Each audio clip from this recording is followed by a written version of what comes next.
Nilinaw ng Commission on Elections o COMELEC na walang anumang nakompromiso sa kanilang datos para sa Hatol ng Bayan 2025. Ito ay kasunod ng pagkakaaresto sa isang Chinese spy na nagmamanman malapit sa main office ng COMELEC Maynila.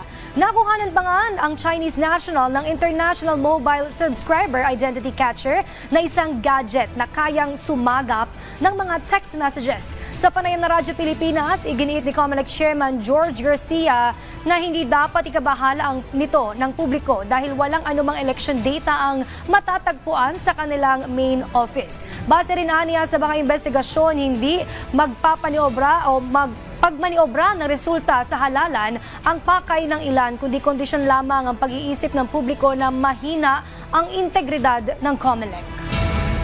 Wala po tayong data ng eleksyon na naandyan sa aming opisina, sa main office, and therefore wala po tayong na-compromise na datos.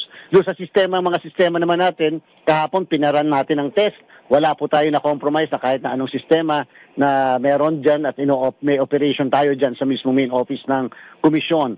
Kung ito man ipatol sa mga text, yung mga text o tawag, yan po yung iniimbestigahan ngayon ng National Bureau of Investigation.